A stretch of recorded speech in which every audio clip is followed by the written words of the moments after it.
Luar biasa semuanya pink. Happy Valentine ya, dahsyat. Puji Tuhan.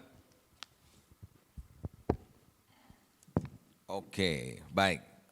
Ibu-ibu yang dikasih Tuhan, saya percaya minggu lalu saya sudah sampaikan mengenai profetik dan apostolik, dan saya berharap ibu-ibu bisa menangkapnya dan bisa mengertinya dengan baik ya.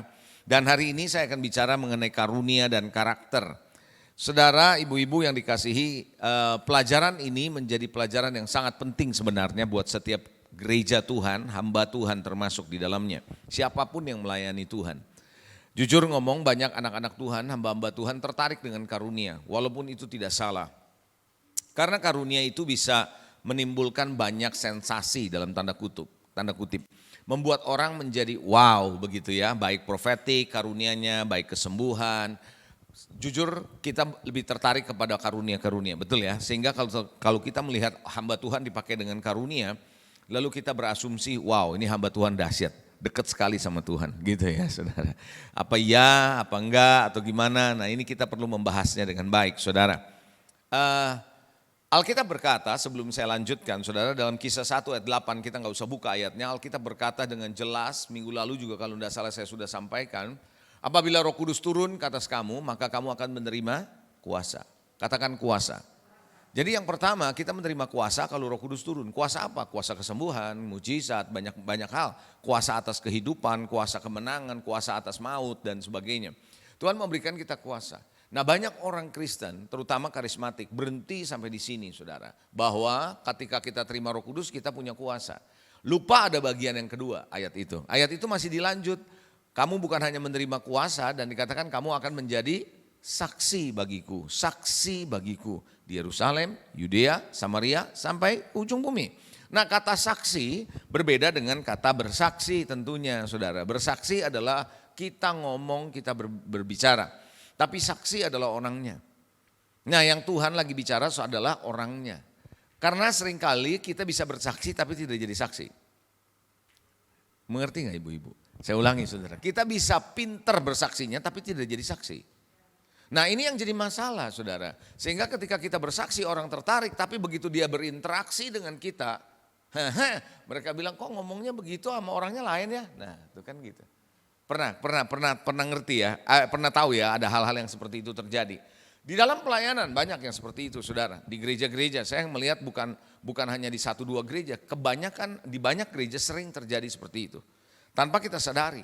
Sehingga kenapa? Karena kita lebih tertarik kepada hal-hal yang bersifat manifestasi. Hal-hal yang bersifat di luar sana kelihatan dahsyat. Kesembuhan, nubuatannya tepat gitu ya. Nah ya tentu kita kalau mau nubuat ya jangan nggak tepat juga jadi salah kan ya. Nubuat memang harus tepat, mujizat terjadi. Tapi kita mesti tahu diri kita ini yang dilihat oleh Tuhan. Ada lagi satu ayat firman Tuhan sebelum saya lanjutkan. Bagaimana dalam Matius berkata bahwa Matius 7, 21-23. Bukan setiap orang yang berseru kepadaku Tuhan, Tuhan yang masuk dalam kerajaan Allah. Betul ya ada ayatnya gitu loh. Bukankah pada hari terakhir nanti ada orang yang bilang begini. Aku sudah melakukan mujizat, mengusir setan, ya kan, menyembuhkan sakit, itu karunia. Itu semua karunia. Dia menunjukkan kepada Tuhan betapa dia bergerak dalam karunia yang begitu luar biasa. Tapi Tuhan bilang begini, aku tidak kenal kamu. Tidak kenal. Nah saudara, antara tahu dan kenal adalah dua hal yang berbeda. Kita tahu Presiden Jokowi, tapi belum tentu kita kenal Presiden Jokowi. Setuju ya? Nah kita bisa tahu Tuhan, tapi belum tentu kenal Tuhan. Ini yang jadi masalah. Kalau kenal berarti personal, kenal berarti pribadi. Kalau saya kenal Pak Jokowi, kalau saya ngaku nih, saya kenal Pak Jokowi, mesti tanya dulu sama Pak Jokowi, kenal saya enggak kan gitu. Kalau enggak namanya ngaku-ngaku kan begitu ya. Hal yang sama saudara, kita enggak bisa cuma berkata bahwa saya sudah melayani begitu rupa. Tuhan bilang bagaimana dengan kehidupan kamu? Ini penting sekali. Itulah sebabnya kenapa ketika kita hanya mengejar karunia, saya ngajarin kemarin mengenai profetik dan apostolik itu penting untuk kita miliki. Karena kan kalau kita mau bergerak secara profetik, minggu lalu saya bilang apa? Kita harus mempunyai kerinduan, punya keinginan, betul ya? Jadi yang namanya keinginan gak salah sih. Bergerak secara karunia gak salah sih. Tapi kalau kita cuma sekedar itu, tanpa membangun diri kita, di dalam Tuhan karakternya, hanya tinggal tunggu waktu. Skandal pasti terjadi. skandal pasti terjadi. Skandal macam-macam di gereja hari-hari ini banyak terjadi kok. Saya percaya ibu-ibu pasti kalau yang dalam pelayanan di berbagai dan punya teman atau punya family yang hamba-hamba Tuhan, pasti tahu kok skandal demi skandal terjadi di gereja-gereja Tuhan pada hari-hari ini. Yang gak pernah kita sangka-sangka bahkan. Gak pernah kita sangka-sangka. Nah skandalnya macam-macam, ada skandal keuangan, ya kan? Iya kan? Nah uang gereja dipakai lah gitu, ada skandalnya gitu. Sehingga masalah, apalagi kemarin waktu robot trading segala macam, waduh ada gereja di Indonesia Timur, uang gereja dimasukin loh di robot trading. Dan ternyata kagak balik, pendetanya gak bunuh diri aja udah bagus tuh saudara. Oh iya, kenapa? Karena skandal demi skandal, karena nggak mengerti, bahkan uang gereja dimanipulasi, ada yang begitu saudara. Itu skandal terjadi. Apalagi skandalnya, skandal seksual, oh ya tidak sedikit saudara. Skandal dengan jemaat, skandal dengan orang-orang di luar gereja banyak. Banyak. Ya mungkin Anda nggak pernah dengar dan bersyukur kalau Anda nggak pernah dengar sih. Tapi paling tidak Anda mesti tahu skandal begitu terjadi. Bahkan ada pendeta ya, di luar negeri sih. Ketika dia meninggal baru ketahuan skandalnya. Oh iya, waktu dia sebelum meninggal sudah ada orang yang ngomong, yang ya ini kan kasusnya seksual. Ngomong nih, korbannya, wanitanya ngomong. Semua dalam tim pelayanannya nggak percaya, karena si hamba Tuhan ini kelihatan sangat baik sekali. Nah ketika dia meninggal baru ketahuan skandalnya ternyata benar. Sehingga si gereja, pihak gereja harus meminta maaf kepada perempuan itu. Nah itu terjadinya apa? Setelah meninggal saudara. Skandal demi skandal akan terjadi saudara. Ya, bukan cuma di kota besar, di kota-kota kecil. Bahkan ada di sebuah gereja saya kaget loh. Ini gereja ini long time ago sih, udah lama banget gitu ya. Saya lagi melayanin di Jawa Tengah lah. Singkat cerita saya lagi khotbah di sebuah gereja di Jawa Tengah, gembalanya saya kenal baik. Gembala ini cerita sama saya. Pak, saya lagi nanganin sebuah gereja. Dan ini semua jemaatnya lagi shock, luar biasa. Saya nanganin gereja bantu doa. Dan dia bilang sama saya, Pak, saya cerita sama Bapak. Apa, kasusnya apa? Kasus pendetanya? Bukan cuma pendetanya Pak, ini gereja gila katanya. Kenapa? Kok bisa ngomong gila? Saya bilang gitu. Ini kan gereja kayak seperti gereja di sini kan pasti ada ruangan-ruangan kan? Ruangan kelas, ruangan apa, kan ada gitu. Ini di daerah loh. Itu ruangan-ruangan itu dipakai buat prostitusi coba. Siang hari. Jadi orang gak ada yang tahu. Bayangkan gak? Nah saya sampai bilang sama pendeta ini bener Pak. Lah masa saya bohong sama Bapak, saya lagi nanganin kata dia. Waduh, Anda bisa bayangkan gak? Kenapa bisa seperti itu? Orang merasa bahwa pelayanan gereja berbeda dengan kehidupan, ini yang bahaya. Loh saya khotbah begini orang lihatnya kan bagus aja. Di mata Tuhan saudara tidak lihat khotbahnya, lihat diri saya. Betul gak saudara? Kita bisa berdiri di panggung ini kelihatannya hebat. Orang mau lihat kita, wah bagus ya suaranya bagus, segala bagus. Tapi Tuhan lihat hati kita gimana, hidup kita gimana. Gitu. Skandal-skandal saya bisa ceritain, tentu gak perlu lah saya ceritain semua. Tapi paling tidak kalau saya ceritain yang tadi aja bikin Anda shock tuh. Iya, what? Gereja? Jangankan saudara, saya aja kaget kok. Kalau bukan pendetanya yang cerita, saya gak bakal percaya. Nah, tapi itu yang kejadian. Nah, kalau itu bisa terjadi, yang lebih heboh juga bisa terjadi dong. Betul gak Bapak Ibu? Ya, saudara, kejahatan, gereja. Nah, sekali waktu ya. Seorang worship leader yang luar biasa dipakai Tuhan. Di Indonesia. Tepatnya di Jakarta. Dia sebagai seorang anak Tuhan yang melayani luar biasa lah ini. Gitu. Tapi kejadian juga udah cukup lama. Suatu ketika salah satu pentolan di gereja ini kenal sama pihak polisi. Pihak polisi bilang begini sama pentolan gereja. Yang mana pentolan gereja ini dekat sama gembala. Dia bilang gini. Kami temukan ada sesuatu di gereja ini. Apa? dikasih tahu. Singkat cerita dikasih tahu. Saya akan datang ke gereja dengan beberapa orang tanpa pakaian polisi. Boleh enggak? Karena pentolannya dekat sama polisi ini. Dan setelah ngomong sama gembala, silakan. Jadi dia duduk di gereja. Rupanya worship leader ini sudah dipantau lama sama polisi. Tapi polisi lagi bingung. Kenapa? Dia sering banget ada di gereja. Kok bisa begitu gitu loh. Ketika dia keluar, si worship leader ini, polisinya semua pada turun membuntuti orang ini. Ini luar biasa loh. Ternyata di stop, dibuka bagasinya, narkoba. Ternyata dia pengedar. Seorang worship leader. Seorang worship leader bisa seperti itu. Jadi nggak usah shock. Coba bilang sebelah saudara, nggak usah kaget. Jadi kalau Anda ketemu begitu, nggak usah jadi omongan, obrolan dibikin viral, nggak usah. Itu bisa terjadi kok. Kenapa? Karena orang yang seperti ini punya karunia, nggak punya karakter. Paham? Oke.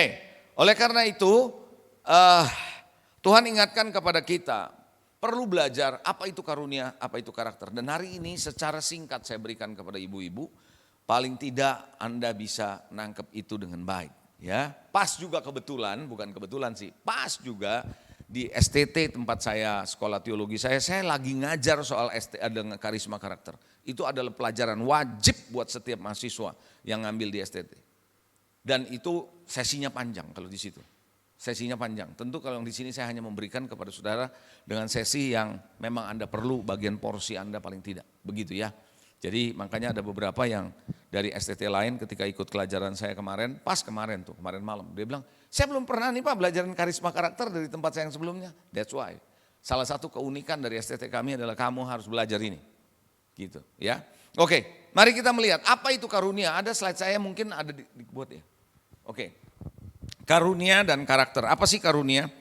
Apa itu karunia? Nah, saya mau coba jelaskan supaya lebih memudahkan Anda untuk bisa menangkapnya. Dengan begini kan lebih enak. Apa itu karunia dan karisma? Oke. Next. Ada? Oke. Karunia itu adalah kemampuan khusus dari Roh Kudus atau kemampuan supranatural yang diberikan secara khusus. Jadi kemampuannya khusus, diberikannya juga khusus kepada setiap orang yang merindukannya. Barangkali kalau Anda punya kerinduan untuk menyampaikan pesan Tuhan lewat nubuatan, kerinduan itu akan diberikan kepada orang ini gitu. Secara khusus kepada orang yang khusus merindukan itu. Ada juga yang punya kerinduan untuk pelayanan karena dia penginjilan misalnya ke daerah-daerah butuh pelayanan kesembuhan. Tuhan bisa memberikan secara khusus kepada orang ini karunia-karunia itu. Begitu saudara. Yang merindukannya untuk dimanfaatkan demi kepentingan tubuh Kristus dan untuk memuliakan Yesus. Kalimat terakhir ini penting. Tuhan memberikan karunia bukan buat kita semakin hebat supaya kita semakin populer, membuat kita menjadi lebih dikenal. Bukan itu tujuannya. Itu adalah akibat memang, pasti ada menjadi akibat. Tetapi tujuannya adalah untuk kepentingan tubuh Kristus. Sekali lagi, untuk kepentingan tubuh Kristus dan untuk memuliakan Yesus. Jadi karunia diberikan oleh Tuhan kepada kita, kepada ibu-ibu dan kepada saya, bukan untuk mencuri kemuliaan Tuhan. No, bukan untuk mencuri kemuliaan Tuhan. Seolah-olah dari kita, seolah-olah kita yang bisa. No, itu semua adalah untuk kemuliaan Tuhan. Itu adalah semua untuk kepentingan tubuh Kristus, untuk kedewasaan tubuh Kristus. Jadi ketika karunia dimanfaatkan atau dipakai untuk kepentingan kita sudah salah. Hatinya udah gak beres. Itu yang terjadi dengan Lucifer. Ketika Lucifer yang dipenuhi dengan segala sesuatu yang luar biasa oleh Tuhan, ya, malaikat, penghulu malaikat, tapi hatinya melenceng dari Tuhan. Karunia itu baik sepanjang hati kita juga baik. Tapi karunia itu bisa menjadi merusak ketika hati kita gak benar. Saya ulangi ya, karunia itu menjadi baik dan berguna dan membangun ketika hati kita benar di mata Tuhan. Tapi ketika hati kita enggak benar, maka karunia itu merusak. Dan itu bisa membuat orang kepahitan. Berapa banyak di era-era profetik tahun 90-an, saya banyak melihat, saya lahir baru di dalam kegerakan profetik waktu itu di 79-80 saudara. Bagaimana ketika itu saya melihat orang yang bergerak secara profetik secara luar biasa tajam. Tapi ketika hati mereka mulai condong, maka karunia dipakai untuk cari duit.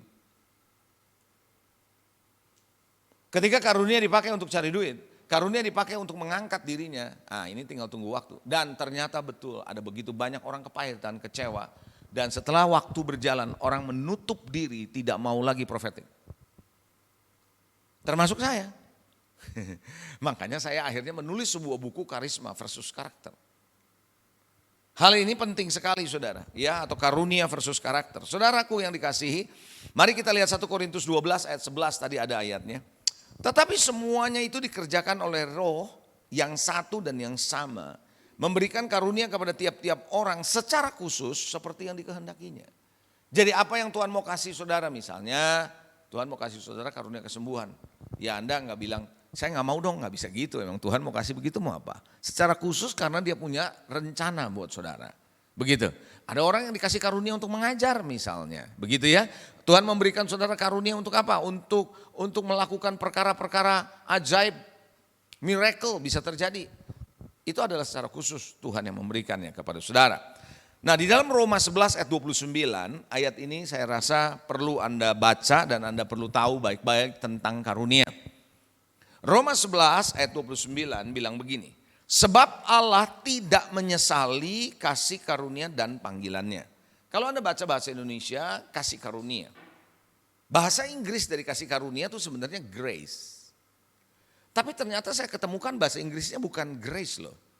Ini ada sesuatu yang sedikit ada persoalan nih dalam penerjemahannya. Dalam New King James dibilang begini. For the gifts, coba Anda lihat, for the gifts, bukan grace, gift.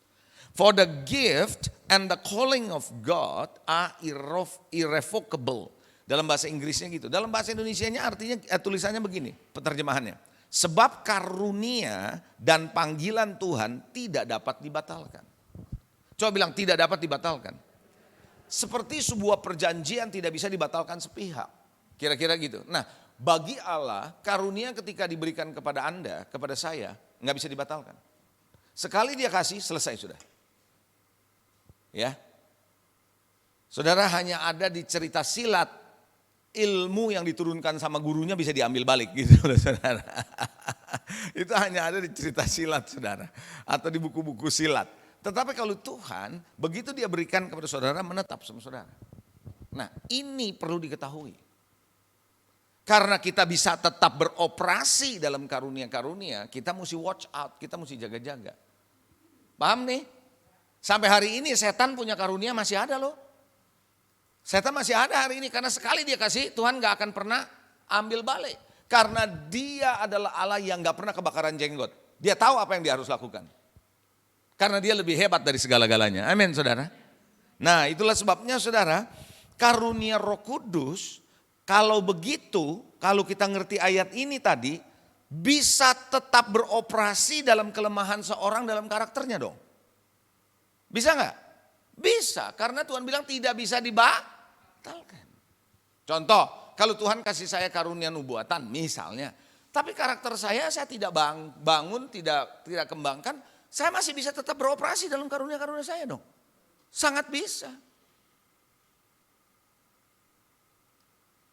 Contoh ya, ini kalau pelayanan karunia-karunia gini, kalau kasih contoh Anda lebih jelas. Saya banyak terkesan dengan seorang nabi dalam permulaan pelayanan saya. Nabi yang di dunia ini dikenal, saya nggak sebut namanya, nggak enak sebut namanya, karena beliau sudah meninggal juga anyway.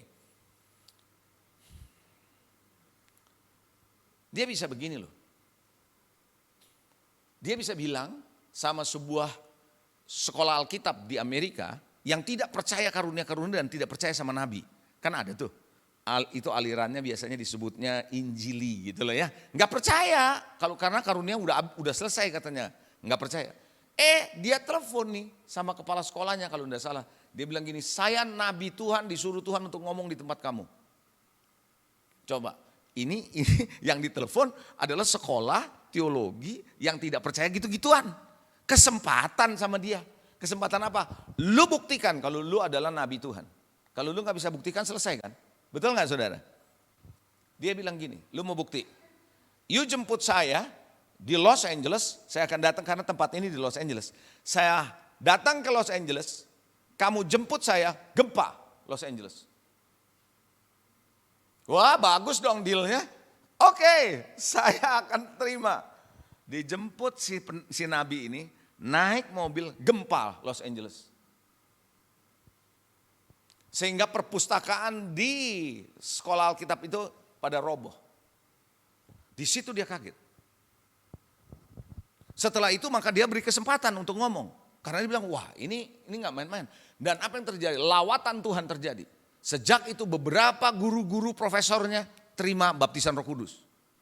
Dan mulai bergerak secara karunia-karunia yang dahsyat.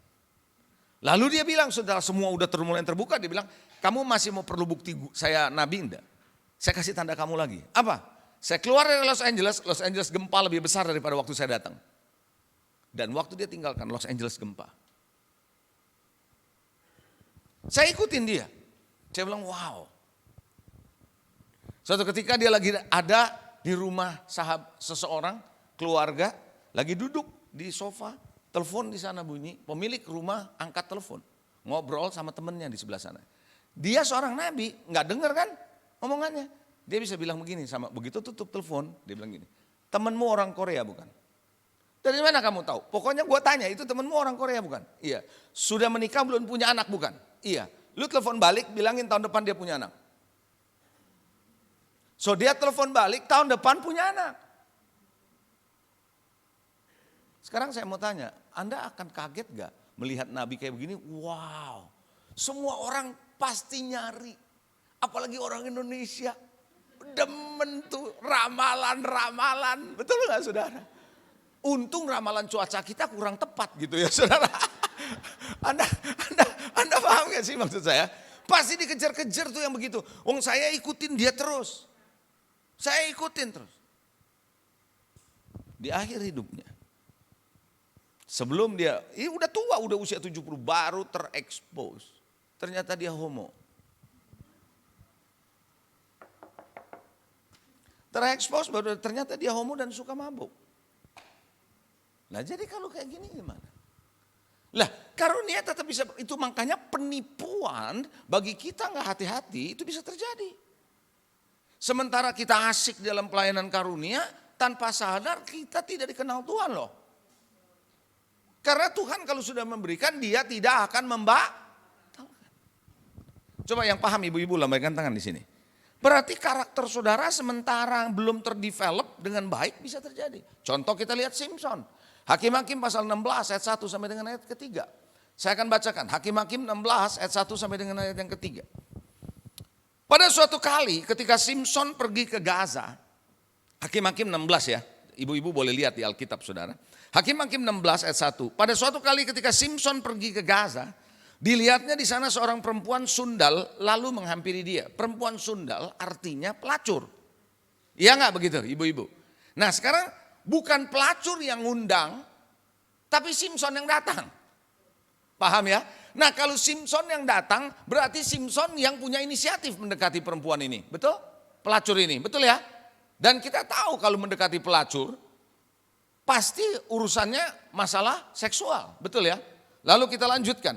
Ketika diberitahukan kepada orang-orang Gaza, Simpson telah datang ke sini, maka mereka mengepung tempat itu dan siap menghadang dia semalam-malaman di pintu gerbang kota. Tapi semalam-malaman mereka tidak berbuat apa-apa karena pikirnya nanti pada waktu fajar kita akan bunuh dia. Jadi biarinin aja dia. Berarti Simpson nginep di rumah? Coba saya tanya, Simpson nginep di rumah pelacur. Dan kita sudah tahu perbuatannya pasti mesum, betul ya? Pasti ada sesuatu yang gak benar kan begitu. Tetapi Simpson tidur di situ sampai tengah malam. Pada waktu tengah malam bangunlah ia. Sementara baru selesai dengan pelacur, dia bangun dan dipegang kedua daun pintu gerbang dan kedua tiang pintu. Saudara mesti tahu pintu gerbang jangan pikir kayak begini saudara. Kalau di zaman perjanjian lama atau di masa itu gerbang kota itu gede-gede, berat-berat saudara. Begitu ya. Lalu dia bilang kedua tiang pintu dicabutnya semuanya beserta palangnya, diletakkan di atas kedua bahunya, semuanya diangkatnya ke puncak gunung yang berhadapan dengan Hebron. Jadi saudara, sementara baru selesai melakukan perzinahan, karunia yang ada pada dia, kekuatan yang ada pada dia nggak hilang. Halo? Dan dia angkat, dia cabut, dia bawa, berarti dia masih dahsyat tuh. Sementara semalam melakukan perzinahan. Saya bisa kasih contoh-contoh hamba-hamba Tuhan yang dipakai dengan mujizat luar biasa KKR, tapi malamnya tidur dengan pelacur.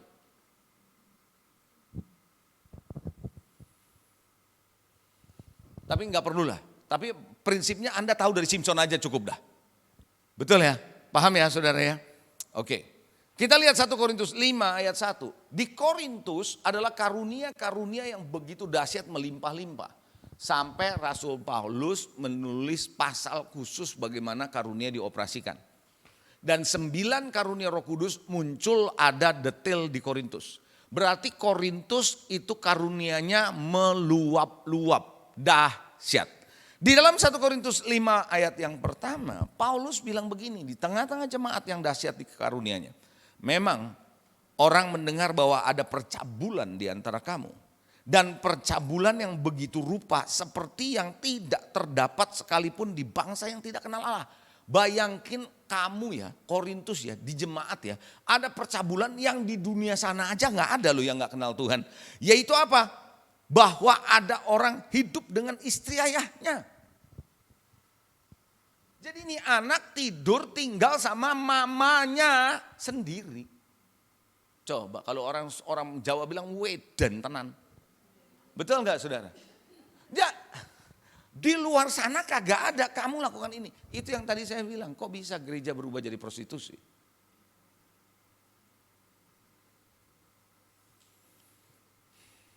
Halo? Paham? Nah, jadi kalau demikian saudara, kita tidak boleh sembarangan mengatakan bahwa saya dipakai Tuhan dalam karunia berarti saya oke di mata Tuhan. Belum tentu. Jangan bilang saya dekat sama Tuhan dan saya kenal Tuhan. No, Tuhan kenal saudara adalah pribadinya. Karakter itu karunia itu kan pemberian Tuhan. Ada amin? Coba bilang sebelah saudara, cek dirimu. Atau gini aja supaya seru seperti judul film. Cek tokomu sendiri, jangan cek toko sebelah. Coba bilang gitu. Cek tokomu sendiri, gak usah cek toko sebelah. Amin. Kadang-kadang kita suka cek toko sebelah tapi cek diri sendiri kita gak pernah cek. Kalau begitu, fondasi pelayanan Bapak Ibu bukan karunia Roh Kudus. Fondasi pelayanan saudara dan saya bukan karunia Roh Kudus, tapi Kristus harus jadi fondasinya. Dan keserupaan Kristus menjadi target utamanya. Bisa katakan amin. Karunia-karunia diberikan oleh Tuhan supaya pelayananmu menjadi lebih mudah dan lebih efektif dan bisa menghadirkan surga. Tapi bukan itu landasannya. Ketika saudara sebagai orang Kristen membangun kekristenan saudara di atas dasar karunia, Anda sudah salah besar. Fondasi kita harus Kristus. Halo? Jelas sampai di sini? Oke, mari kita lihat slide berikutnya. Karunia itu adalah kemasan. Sedangkan karakter itu isinya. Oke, saya nggak sempat edit, jadi saya nggak ada kerja sama bolpen ini ya. Saudara jangan bilang saya ini promosi bolpen ini, enggak. Saya nggak sempat edit, saudara. Jadi gini, kalau Anda ibu-ibu, apalagi ibu-ibu nih, ya, kan seringkali beli barang gara-gara lihat kemasannya bagus ya. Lucu ya kemasannya ya, bagus ya, kita beli. Belum tentu kita perlu produknya. Tapi karena kemasannya bagus, kita beli buat pajangan di rumah, benar nggak? Nah, saudara, kalau Anda pergi ke, contoh ya, nggak usah jauh-jauh lah, di airport di Taiwan gitu ya, kalau pas kita lagi mau transit atau kemana, atau di Singapura lah, atau di mana saja, di luar negeri. Kadang-kadang makanan-makanan tertentu di Taiwan, makanan snack gitu. Kemasannya bagus banget, Jepang apalagi, lucu banget, bagus banget. Begitu kita beli, kita makan, mendingan juga kue ongol-ongol rasanya gitu. Ngerti gak saudara? Nah kenapa? Karena kita begitu tertarik sama kemasan. Tapi waktu kita makan gak enak, betul ya? Kalau ada yang ngerti bahasa Mandarin, hao kan pu hao ce, tahu enggak? Gak enak dilihat tapi gak enak dimakan. Gampang dilihatnya enak tapi dimakannya gak enak. Ada yang seperti itu. Kalau Anda pergi ke restoran lihat menu, kayaknya ini enak nih gitu gambarnya. Anda pesan kok kayak gini rasanya gak jelas, betul gak saudara? Nah kita sering tertarik sama kemasan karena ini karunia. Nah pertanyaan saya, apakah kemasan sama karunia, wah kalau gitu saya gak perlu kemasan, saya perlu isinya. Oh siapa bilang? Dua-duanya perlu. Contoh kalau Anda beli bahan makanan dari kalengan, kalau kalengannya bocor atau udah mana mau saudara? Nggak bakalan saudara beli, betul nggak? Jadi kemasan juga perlu. Dan saya percaya begini, kalau isinya bagus, kemasannya pasti bagus. Kalau ibu-ibu beli berlian, saya jamin di toko berlian, bungkusannya nggak mungkin kertas koran. Nggak mungkin beli berlian bungkusannya kertas koran. Ini pasti palsu, betul nggak saudara? Kalau berlian asli, kemasannya minimum kayak begini ya. Bahkan mungkin lebih bagus, betul nggak? Kemasannya aja ada mahal. Sampai waktu Anda buka berlian yang Anda pakai, itu kemasannya Anda nggak buang. Karena Anda tahu bagus, betul apa enggak? So kalau karakter saudara berkembang dengan baik, maka karunia yang dalam dirimu akan jadi berkat bagi orang lain.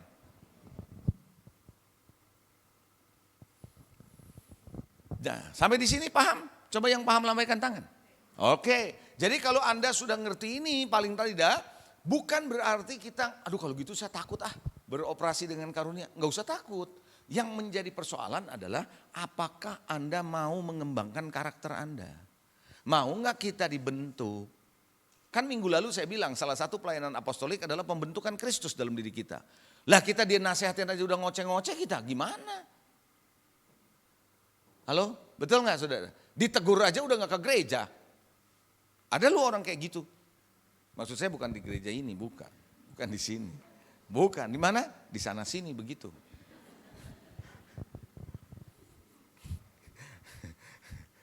Sejauh ini jelas? Sejauh ini jelas? Karunia? Oke, saya berhenti mengenai karunia. Sekarang kita bahas mengenai karakter. Nah, bagian kedua saya akan bicara soal karakter. Apa sih karakter sebenarnya? Karakter itu seperti, oke next slide. Karakter itu adalah siapa Anda dan siapa saya sesungguhnya. Kalau kucing bunyinya gimana? Hah? Meong gitu ya. Ada yang suka pelihara kucing? Saya dulu waktu masih kecil suka pelihara kucing. Ayah saya nggak suka, tapi saya suka pelihara kucing. Kucing itu bunyinya meong. Kalau di rumah bunyinya gimana? Kalau di rumah, meong. Terus kalau Anda bawa ke gereja bunyinya gimana? Meong. Anda bawa ke restoran? Meong. Kalau anjing bunyinya gimana? Gung, gung, gung, gung. Di rumah ngegonggong. Di gereja juga ngegonggong, di restoran juga ngegonggong. Karena dia anjing. Kenapa dia meong? Karena dia kucing. Pernah gak ketemu? Kucing di gereja bunyinya meong. Begitu di rumah, kung, kung. Ada begitu? Gak ada, binatang manapun gak ada yang begitu. Jelas, jenisnya jelas. Cuma ada orang Kristen yang begitu. Percaya. Yang ada cuma orang Kristen yang begitu. Kalau di gereja ya, waduh. Oh haleluya. Malaikat lihat kita di gereja minder. Kok bisa minder? Malaikat bilang, gua udah suci, ada yang lebih suci dari gua. Tapi kalau sudah keluar dari gereja, setan takut. Bukan karena kita tengking dalam nama Yesus. Setan bilang, gua udah setan, ini lebih kesetanan katanya benar tuh ya. Benar ya Bu ya. Nah itu dia. Artinya apa? Artinya karakter kita dualisme. Di gereja lain, di rumah lain. Jadi siapa Anda? Orang kalau suka mabok, Anda sebutnya apa? Pemabuk. Kalau orang suka judi? Kalau suka rokok? Artinya kenapa Anda label dia penjudi? Karena memang dia sukanya judi. Kenapa Anda bilang dia pembohong? Karena memang dia suka bohong. Kenapa Anda bilang dia penipu? Karena memang kerjanya nipu. Jadi dia bolak-balik kerjaannya nipu orang terus. Betul nggak saudara? Makanya kita sebut penipu. Itulah karakter. Anda nggak bisa bohongin diri Anda. Orang yang mata keranjang di mana-mana pasti kelihatan mata keranjangnya. Betul nggak saudara? Karena karakter itu nggak bisa Anda sembunyikan. Anda bisa membohongi orang sehari 2 hari lah. Kelihatan lah tampilannya bagus lah. Tunggu aja sebulan 2 bulan di gereja baru ketahuan. Halo? Kalau Anda ketemu jemaat baru, jiwa baru. Kayaknya dia baik-baik. Tunggu dulu 3 bulan, 6 bulan baru you tahu. Ya, betul nggak saudara? Karena karakter nggak bisa disembunyikan. Suatu hari saudara Samuel datang waktu Saul mengalahkan Raja Agag. Kemudian dia berkata begini. Itu bunyi apa tuh? Kan disuruh semua tumpas binatang. Tapi sama Saul bilang sayang nih ini tambun-tambun bisa dipakai buat persembahan buat Tuhan. Dia simpen itu kambing domba. Lalu Samuel bilang itu bunyi apa? Artinya apa? Kambing domba waktu bunyi mbe kedengeran sama sama Samuel. Ini apaan nih? Gitu loh. Kenapa? Karena memang gak bisa disembunyikan suaranya memang begitu. Orang Kristen di gereja bisa sesaat sejam kelihatan baik. Tapi mau lihat seorang hamba Tuhan tunggu waktu dia hidup sehari-hari. Saya suka memberikan modul-modul dulu sebelum sering kasih modul-modul pelayanan buat hamba-hamba Tuhan. Saya kedatangan seorang yang ikut modul saya. Usianya lebih tua dari saya waktu sampai sekarang juga ya. Usianya lebih tua dari saya dan sekolah teologinya 12 tahun. Nggak main-main dan dosen-dosennya itu orang-orang Jerman. Tampangnya aja serem, saudara. Pendeta ini. Terus punya posisi di sinodenya tinggi. Suka pecat pendeta. Sekum. Dia lihat saya ngajar. Berulang-ulang dia lihat saya ngajar. Suatu hari dia tes saya nggak tahu kalau dia tes saya. Karena dia sudah banyak berurusan dengan pendeta-pendeta soalnya. Sekarang dia berani mengatakan saya adalah bapak rohaninya. Dia cerita sama saya begini, tahu nggak bapak saya tesnya apa? Kau tes saya? Iya, tesnya gimana? Itu habis kelas, waktu kelas selesai, saya tanya bapak masih inget gak? Pak, kapan saya bisa mampir ke rumah bapak? Bapak jawab, saya bilang, kapan ya ditanya gitu? Ada. Terus bapak jawab gini, oke, habis selesai ini kita langsung berdua kita ke rumah saya, yuk. Dia bilang, oh iya udah kalau gitu nanti aja. Itu buat saya jawaban asli, kata dia. Kenapa you bisa ambil kesimpulan begitu? Kalau ketemu pendeta rata-rata, kalau saya tanya mau ke rumah bapak, ya nanti kita atur gitu. Tapi bapak berani ngomong, setelah selesai aja yuk sekarang ke rumah saya. Artinya saya menyimpulkan, bapak punya kehidupan di kelas ini sama di rumah sama. Oh gitu. Dia cerita kemarin waktu saya makan siang sama dia 2 minggu yang lalu bersama istri, masih ngomong tuh. Jadi hari ini saya mau ingatkan sama saudara bahwa kita bisa melihat orang di mimbar ini, di panggung ini dahsyat. Tentu saya ngomong ini jangan curiga sama orang ya. Bukan itu maksud saya, jadi gak baik itu. Tapi maksud saya kita yang di panggung, tujuannya bukan buat yang ada di duduk ya. Tapi buat yang di panggung, paham nih saudara? Ya yang duduk aja, terima aja, haleluya, amin saudara. Tapi yang di sini nih, kalau kita yang berdiri, cek diri kita loh di hadapan Tuhan. Amin? Sampai sini jelas? Jadi karakter itu kualitas diri kita di hadapan Tuhan. Karena Tuhan memanggil saudara, panggilan tertinggi setiap orang Kristen bukan pelayanan. Pelayanan adalah hanya bagian dari kekristenan. Tapi panggilan tertinggi orang Kristen adalah menjadi serupa dengan gambaran anaknya Yesus Kristus. Berarti ada proses perubahan manusia lama yang makin hari makin dikuduskan dan makin sempurna. Kalau kita ngerti itu, maka kita nggak ada karunia juga nggak masalah. Halo, betul saudara? Kalaupun kita ada karunia, kita semakin merendahkan hati kita. Mari kita lihat slide berikutnya. Anda harus bisa memisahkan kalau begitu. Siapa Anda atau siapa saya dengan apa yang Anda kerjakan dong kalau begitu. Kita bisa melakukan hal yang dahsyat, uang banyak, rumah bagus, kerjaan bagus. Kalau gambaran di satu lagi mungkin yang ini Anda bisa ganti dengan gambar tentang pelayanan saudara begitu hebat. Tapi ini tidak menggambarkan siapa Anda. Sekali dulu waktu saya masih kerja, bos saya, ya kalau sekarang ini termasuk salah satu konglomerat. Kalau dia meeting sama direkturnya, itu keluar dari mulutnya kebun binatang loh. Itu kalau dia ngomelin direkturnya kasarnya luar biasa.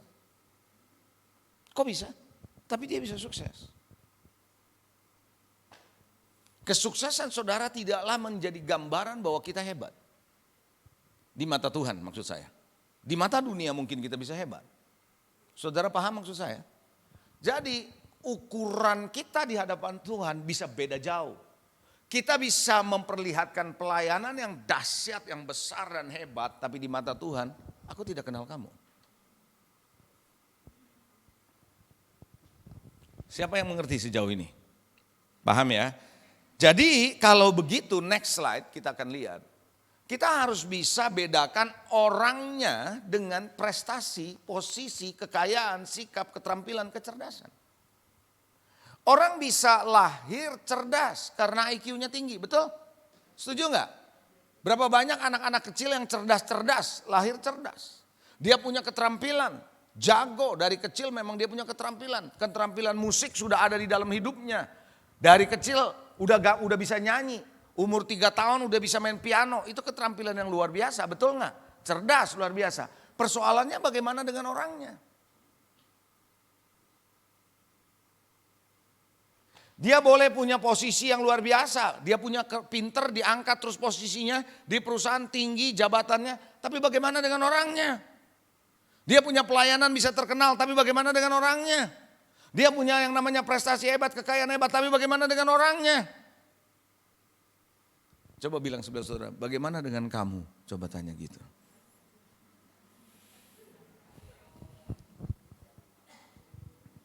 Bagaimana dengan kita? Jadi kita ini gak boleh jadi anak-anak selamanya sebagai orang Kristen. Harus bertumbuh menjadi dewasa. Setuju Bapak Ibu? Setuju ibu-ibu yang dikasihi Tuhan? Jadi seringkali kita lupa, kita sering tertarik dengan wah dia hebat ya, dia bisa ini, dia hebat. Kita tertarik dengan kehebatan ini, lupa bahwasanya orangnya gimana.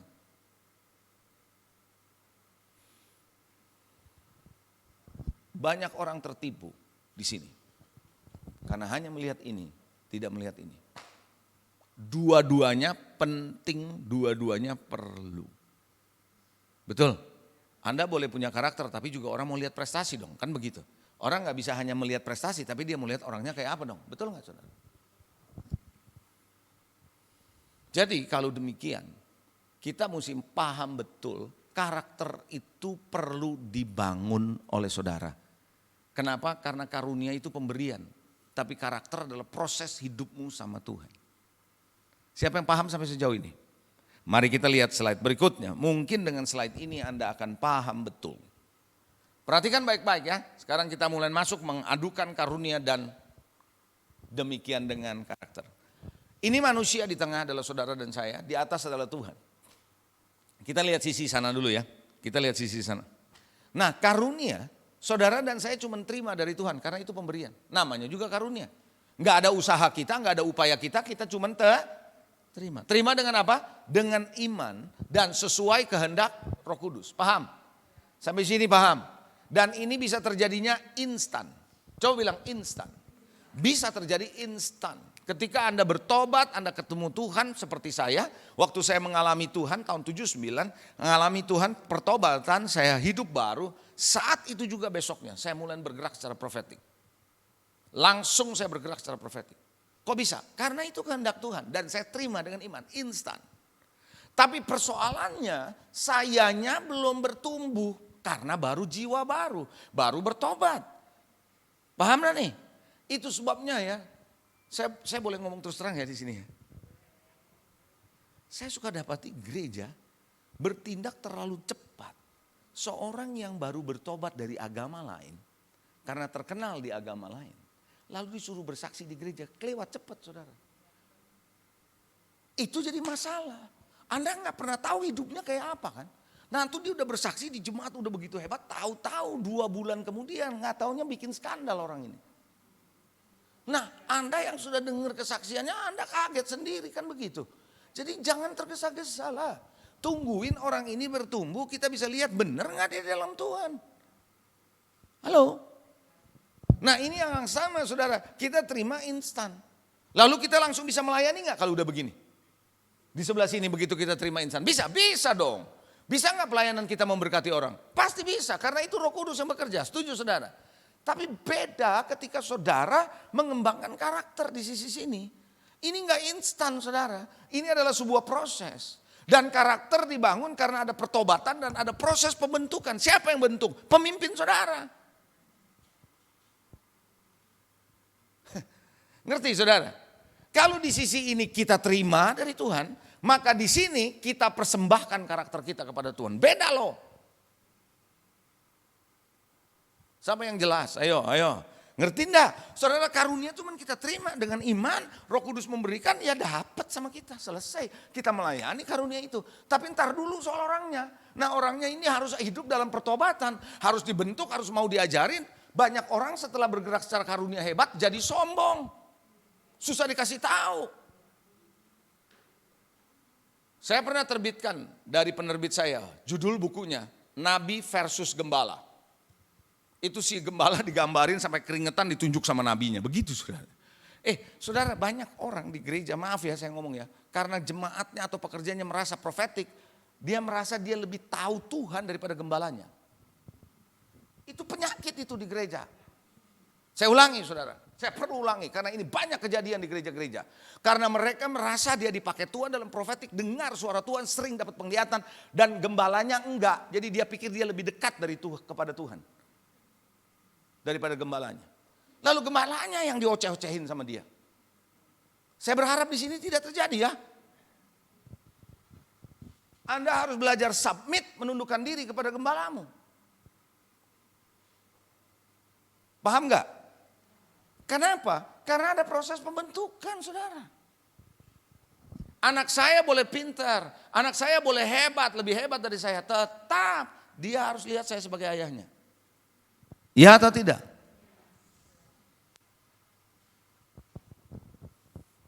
Kalau begitu, saudara perlu proses pembentukan saudara. Makanya kalau begitu kelemahan karakter yang tidak terbentuk, bahaya nggak waktu kita operasikan ini? Bahaya. Nih ya kesaksian lagi ya. Seorang pendeta dari luar negeri datang ke gereja saya pelayanan kesembuhan. Saya penerjemahnya. Jadi kalau dia lagi gerak kemana kan saya mesti ikutin kan. Setiap kali habis doain orang, langsung dia tarik sesuatu dari dalam jasnya kasih ke orang ini. Saya tuh bingung waktu terjemahin ini orang apa ya? Kok kasih apaan sih? Saya kan nggak tahu, nggak mungkin saya tanya itu apaan. Ya udah biarinin aja. Nggak taunya di situ di jemaat ada cici saya datang. Cici saya dipanggil dong, didoain, habis didoain dia kasih, dia terima, dia nggak tahu nih. Nah kebetulan ini cici saya nih. Selesai saya tanya dong sama cici saya, yuk dapat apa? Dikasih kartu nama loh. Kasih kartu nama lengkap nomor telepon dan nomor rekening.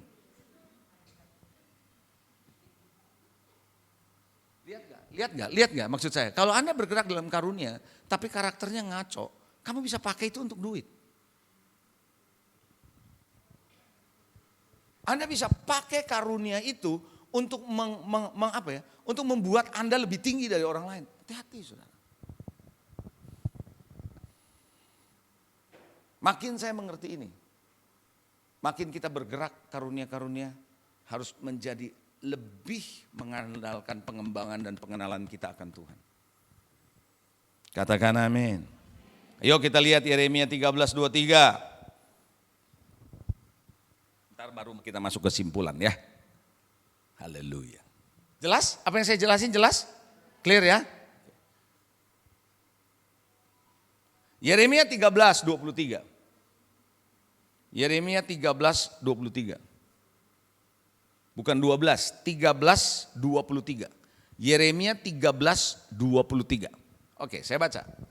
Dapatkah Bisakah orang Ethiopia mengganti kulitnya?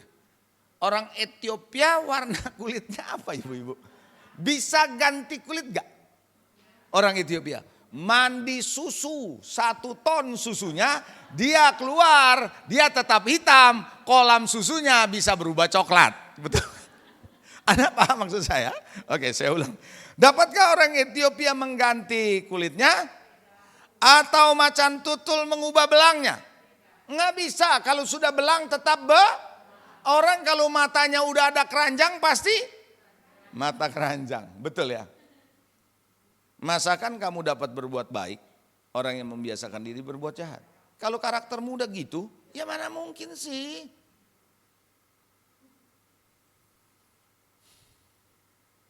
Halo? Tapi bersyukur Roh Kudus bisa mengubahkan saudara. Yesaya 32 ayat 6 sampai 8. Oh haleluya. Saya tahu ini tajam sebenarnya. Tajam ini. Kalau pendeta-pendeta perlu yang begini. Kalau saya ngomong pendeta lebih tajam dari ini. Ya karena levelnya beda. Gitu. Yesaya 32 ayat 6 sampai 8. Alright, sudah?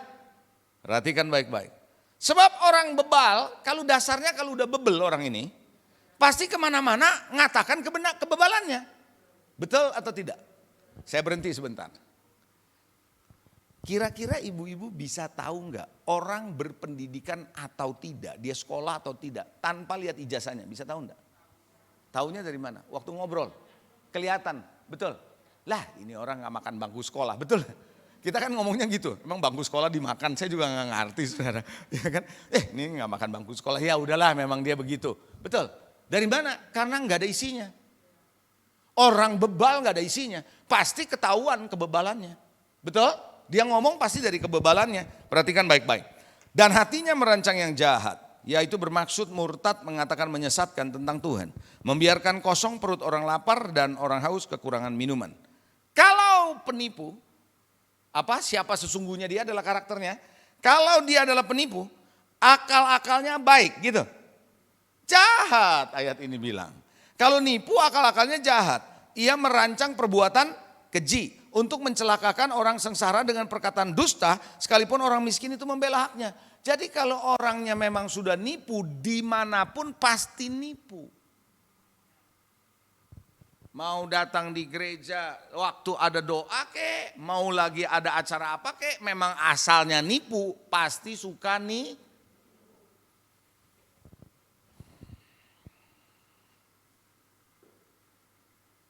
Maaf ya, saya perlu ngomong. Di gereja-gereja hari-hari ini, apalagi khususnya setelah pandemi, ada begitu banyak orang datang dari satu gereja ke gereja lain hanya mau minjem duit. Hati-hati ya, saya sudah nasihatin, hati-hati.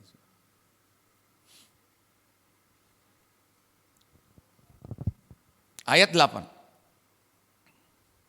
Tapi orangnya berbudi luhur, dasarnya memang sudah luhur, maka rancangannya, pikirannya luhur. Lalu dia bertindaknya juga luhur, karena dasarnya dari orangnya. Orangnya memang luhur, karakternya luhur, pikirannya juga pasti luhur dong. Karena pikirannya luhur, tindakannya juga luhur. Kalau penipu juga podo wae, karena orangnya memang penipu, rancangannya jahat.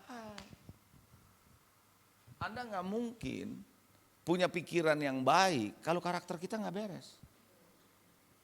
Nggak bakal. Anda nggak bakal punya pikiran-pikiran yang kudus kalau hidupnya aja nggak kudus. Betul? Nggak mungkin. So berarti siapa Anda, kita, pribadi kita sangat menentukan di hadapan Tuhan. Kenapa? Bagi dia karunia itu pemberian kok. Kamu cuma terima, tapi karakter itu persembahanmu kepada Tuhan. Makanya kekristenan adalah sebuah perjalanan. Lama terus sampai kita dewasa. Amin. Nah, sekarang saya akan masuk kepada bagian terakhir, karunia dan karakter. Karunia dan karakter nggak boleh dipisahkan, saudara. Karisma dan karakter atau karunia dan karakter tidak bisa dipisahkan. artinya tidak bisa dipisahkan, dua-duanya perlu. Gak bisa karisma atau karunia tanpa karakter, dan sebaliknya gak bisa hanya karakter tanpa karunia. Kenapa? Karena ada hal-hal tertentu dalam hidup manusia, kita butuh hal-hal supranatural. Setuju gak saudara? Ada hal-hal yang namanya disingkapkan oleh Tuhan yang masih tersembunyi dalam hidup orang itu. Itu yang namanya karunia. Makanya ketika bahkan yang saya cerita Nabi tadi yang berakhir ternyata dia adalah seorang homo.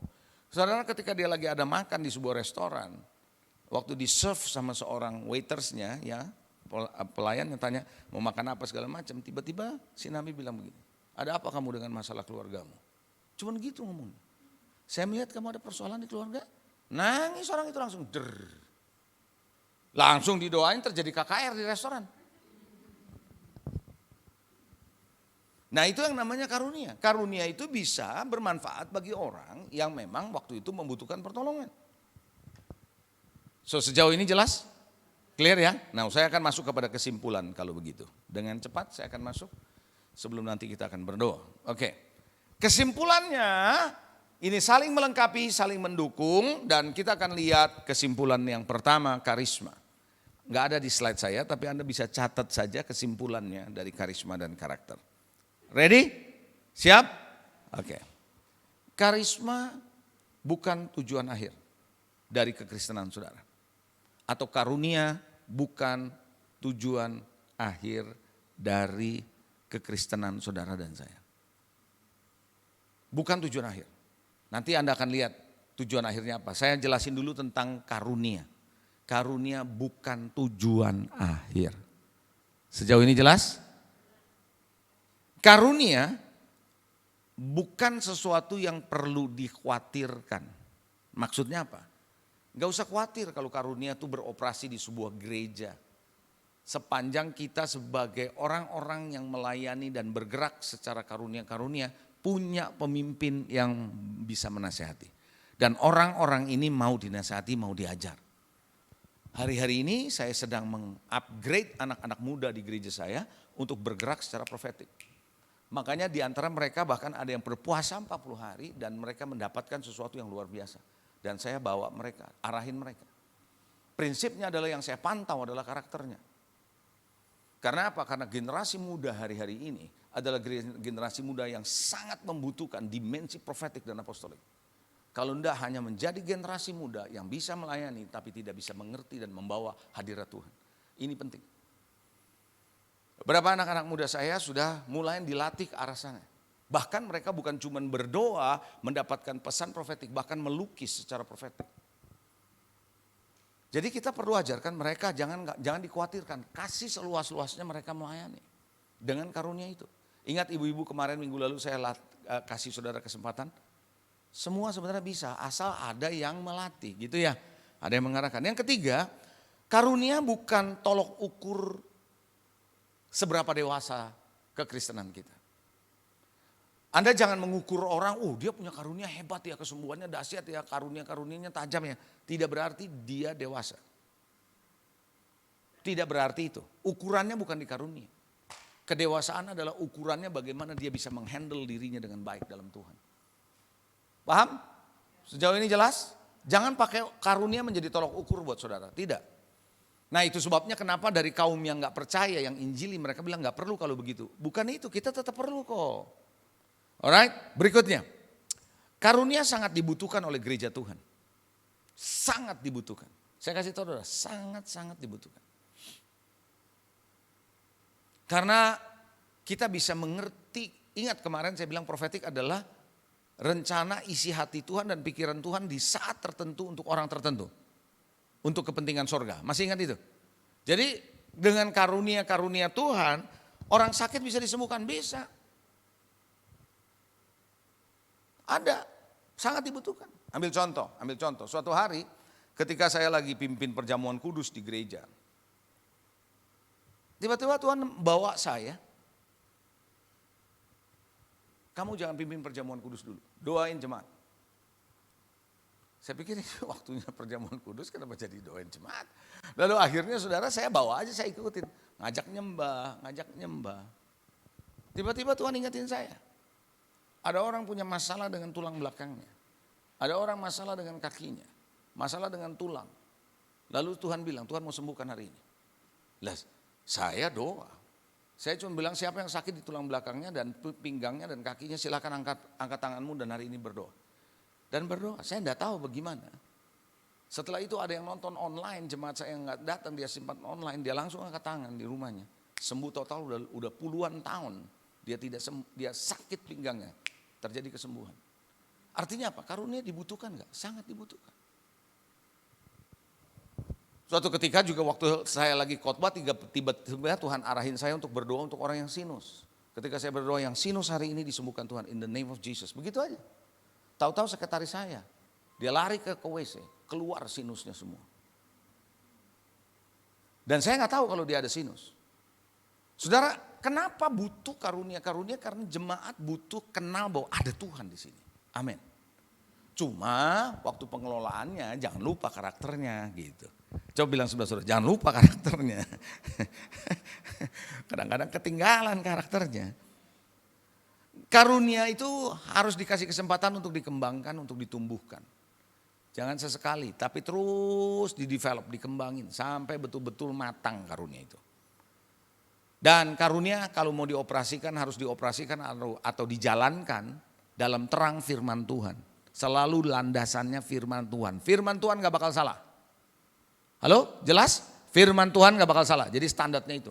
Kalau Alkitab bilang enggak, jangan coba-coba diterusin. Oke, itu karisma. Kesimpulan tentang karakter apa? Ya, karakter itu adalah yang dicari Tuhan. Buah-buah pertobatan yang dicari oleh Tuhan. Itulah karakter. Karakter akan menentukan kualitas karuniamu.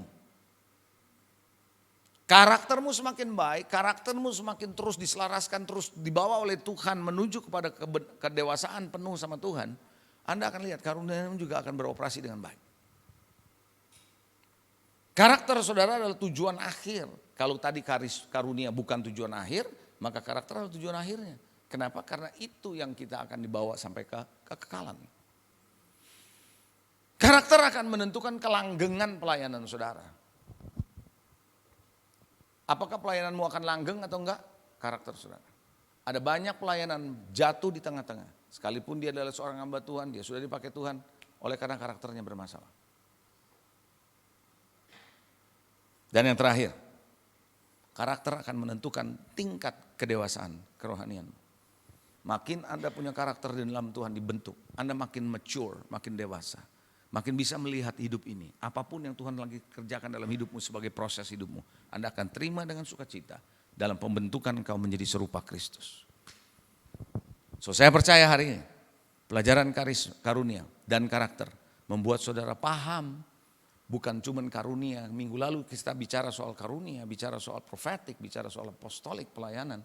Tapi kita perlu membangun karakter. Jadi ibu-ibu, Anda boleh bergerak secara karunia. Jelas perlu bergerak secara karunia. Bertumbuh dalam karunia, yes. Tapi karakter jangan sampai ketinggalan. Karena ketika karaktermu ketinggalan, setan akan ambil untung di situ. Sebagai penutup, saya kasih Anda ilustrasi. Anda siap? Saya turun ya. Ini ilustrasi. Kalau onsite kalau online nggak enak nih, saya nggak bisa jelasin begini. Kalau onsite bisa. Ini level 0 di saat saya bertobat. Ini level 0 di saat saya bertobat. Tadi Anda sudah dengar, saya baru bertobat pun saya secara instan bisa terima karunia Roh Kudus. Betul? Ambil contoh, karunianya sederhana, nubuatan. Nubuatan. So saya mulai menyampaikan nubuat di level 0 ini. Namanya baru bertobat. Dengan karunia-karunia saya bisa menubuatkan. Ya di level 0 karena pengalaman juga belum ada, ya seadanya. Betul? Tapi paling tidak orang merasa diberkati karena Tuhan yang bergerak bersama saya. Setuju? Maka orang mulai tanya saya, ikut ajak saya doa. Biasanya itu begitu kalau profetik. Ntar diajak doa, terus habis doa Tuhan ngomong apa? Gitu.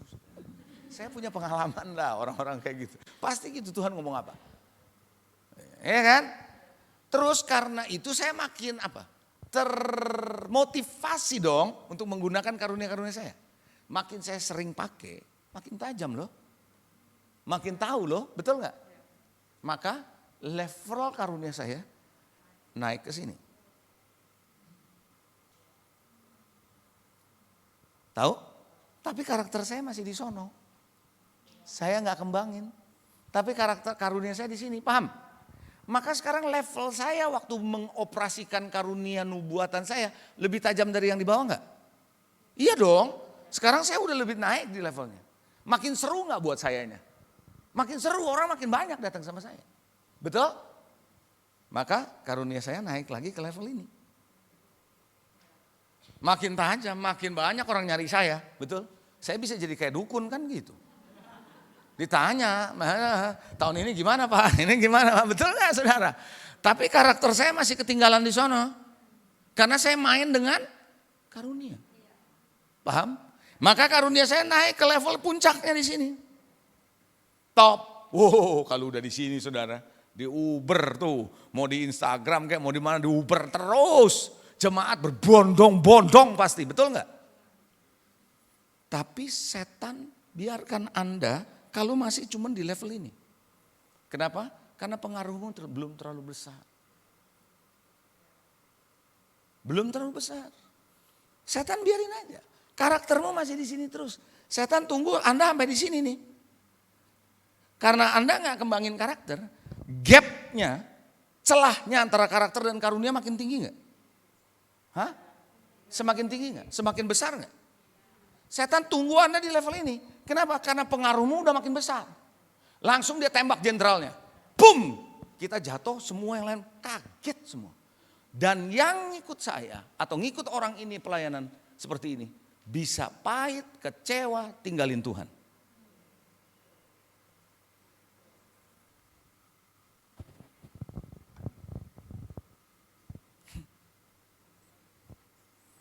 Jadi gimana dong? Harusnya karakter saya ikut naik. Karakter saya ikut naik. Coba bilang sebelah orang, ngerti gak? Coba bilang gitu. Ngerti gak? Gitu loh saudara. Amin saudara. Loh iya karunianya mesti ikut naik dong gitu kan. Jadi waktu saya beroperasi di sini, karakter saya ada di sini. Udah beda.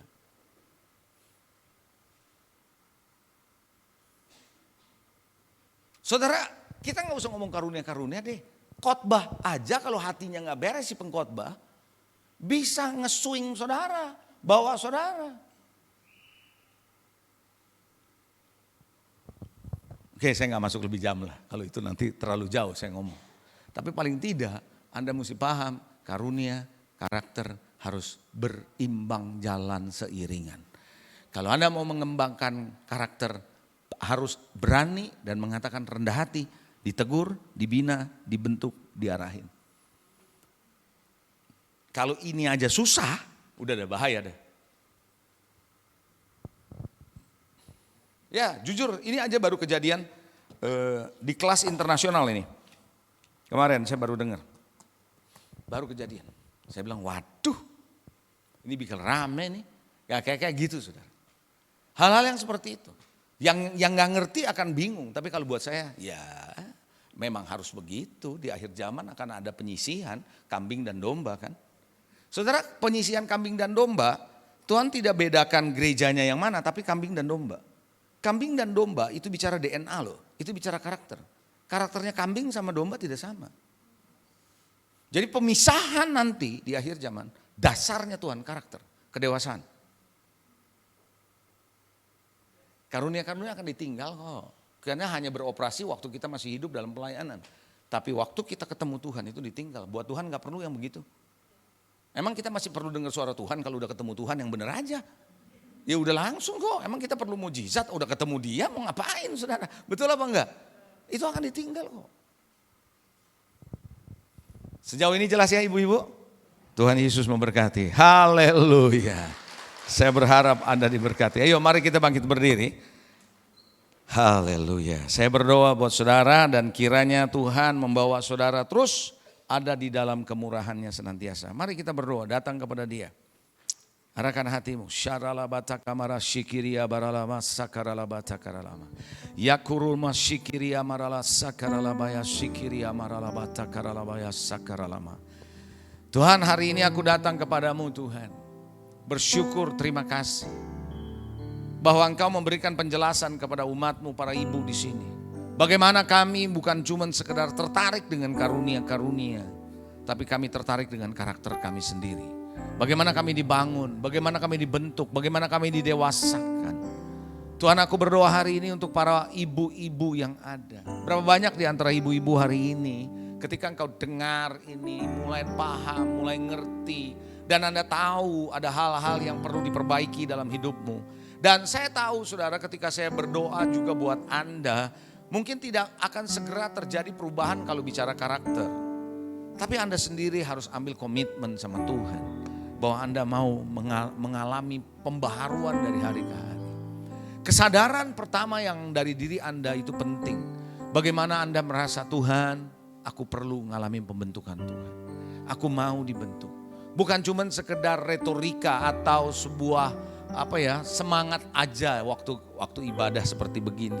Tapi betul-betul Anda berkata, Tuhan, aku mau dibentuk. Kalau ada di antara saudara yang berkata, Tuhan, aku mau dipakai dalam karunia. Tapi aku juga mau dibentuk. Hari ini mungkin karakterku masih begitu banyak celah dan kelemahan. Tuhan pun mengasihimu. Dia menantikan engkau untuk mengalami pembaharuan dalam karaktermu. Allah tidak membuangmu.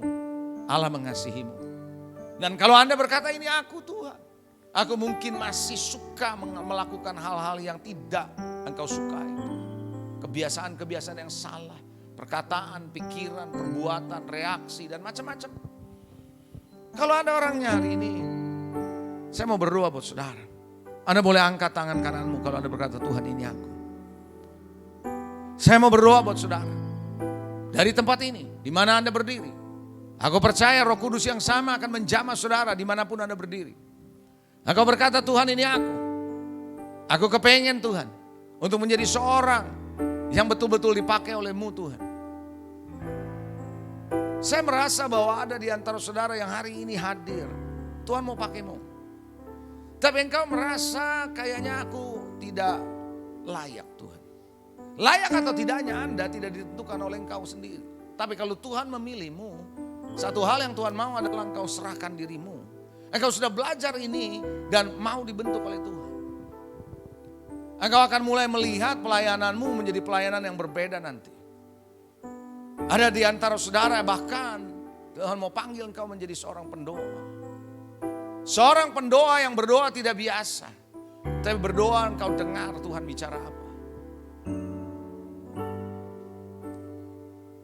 Tuhan, hari ini aku berdoa untuk mereka yang tahu adalah hatimu sendiri waktu saya bicara ini tadi.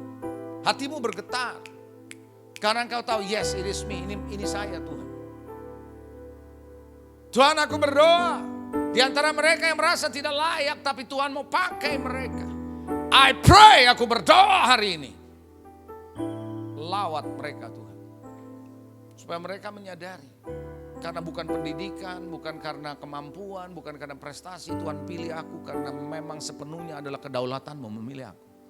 Tuhan jamah anak-anak-Mu ini. Dan bagi mereka yang merasa bahwa mereka dipanggil, ada panggilan untuk menjadi seorang pendoa. Aku berdoa Tuhan, biarlah roh doa berkobar-kobar dalam hati mereka. Roh doa berkobar-kobar dalam hati mereka. Dan mereka bisa menangkap pesan-pesan surga. Dan hari ini ketika engkau mendapatkan itu, engkau tidak perlu ragu. Engkau harus percaya Tuhan mau panggil engkau, Tuhan mau pakai engkau. Karena ketika engkau betul-betul melangkah dengan imanmu sebagai seorang pendoa, engkau akan punya kemampuan untuk membiarkan sorga terbuka. Open heaven terjadi. Anda mungkin berkata, enggak mungkin. Bukan saudara yang melakukannya. Roh Kudus akan menolongmu. Syakaralama takabaralaya shikiria maralabata kamuru shikiria maralabata kamuru shikina marasakara. Ya kamburu takamburu shekeria baralaba shekeria baralama shekeralama maralama. Ramburu shekeria maralama. Let your spirit now Biar rohmu hari ini Tuhan bergerak di antara ibu-ibu di sini. Let your spirit, biar rohmu Tuhan memanggil dari kedalaman hati mereka. Mereka berkata, ini aku, utus aku, pakai aku Tuhan. Tidak ada satu pun yang bersembunyi di dalam goa seperti Gideon bersembunyi. Tapi Tuhan memanggil Gideon keluar. Tuhan memanggil anak-anakmu di sini keluar dari kenyamanan mereka, dari ketakutan mereka, dari kecemasan mereka, dari mereka merasa tidak layak. Aku berdoa ini. Let your spirit call them out. Rohmu memanggil mereka. Semua yang bisa berbahasa roh, mulai Anda berbahasa roh. My Lord, my Jesus, my Lord, my Jesus. My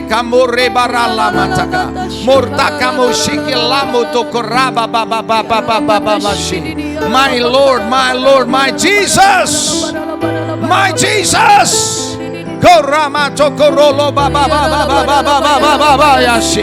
Barangkali Anda sudah terlalu lama berdiam dalam dirimu. Hari ini let the spirit, biar roh yang ada dalam dirimu berkobar kembali. Api itu menyala kembali. Haleluya. Shekuroma takarelo sikalaya murusika. My Lord, my Jesus. Biar Tuhan ini menjadi sesi khusus antara mereka dengan Engkau. Pagi ini adalah perjumpaan pribadi dengan Engkau Tuhan. Bukan rancangan manusia, tapi rancangan-Mu Tuhan. My Jesus.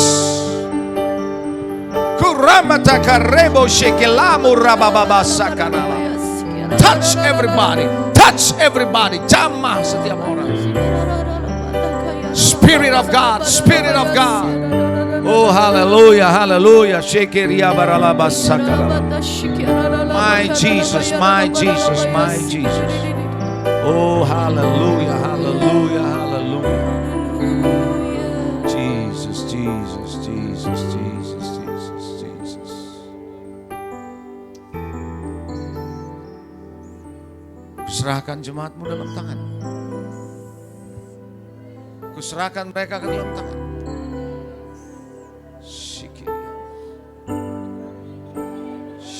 Barala barala barala shikiria barala rondo tokomuria bashikiria basikiria barala baya shikiria.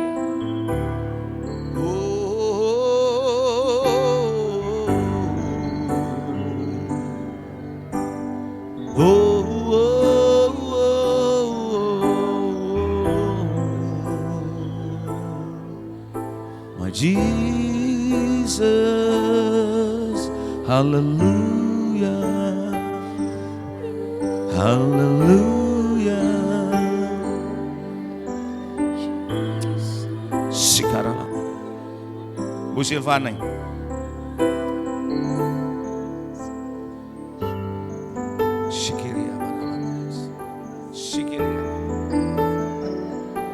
saya tolong yang lain agak tenang.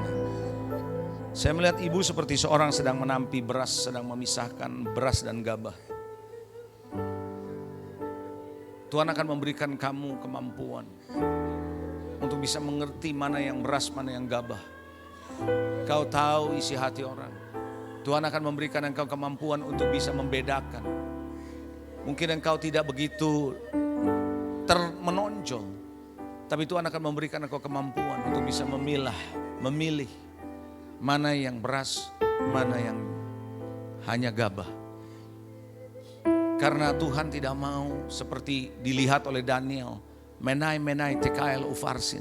Kalau ditimbang terlalu ringan, engkau akan mulai memilih, engkau mulai mendevelop beberapa orang menjadi tentara Deborah. Syikiria barala. Tuhan berikan dia kemampuan, berikan dia kemampuan, kasih karunia yang khusus untuk melangkah, untuk mengenal orang-orang yang dipercayakan kepadanya Tuhan. Seperti sayap Raja Wali yang sedang mulai berkepak. Demikian Tuhan akan bawa engkau terbang tinggi untuk bisa melihat dari kejauhan. Orang-orang yang gak pernah engkau pikirkan, engkau akan mulai bisa melihat. Dan ini bukan hanya sekedar menebak-nebak, no, Tuhan berkata. Tapi Tuhan akan memberikan satu pengertian di hatimu untuk mengatakan ini atau itu. Bukan ini atau bukan itu. Tuhan memberkati dia Tuhan. Jesus name, pengurapanmu ada pada Shikiria maralaba sakaralama takaralama. My Jesus, my Jesus.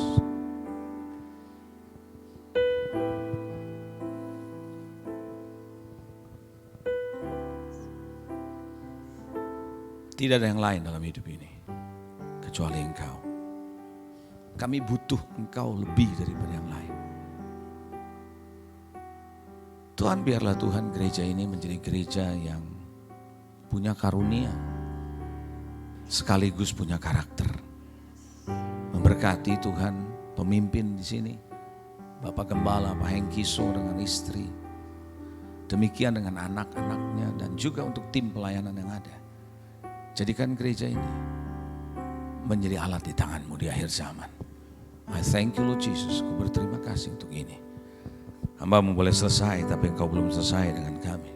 Terus bekerja, terus sempurnakan. In Jesus name. Dalam nama Yesus kami berdoa. Yang percaya katakan, amen, amen. Saya kembali.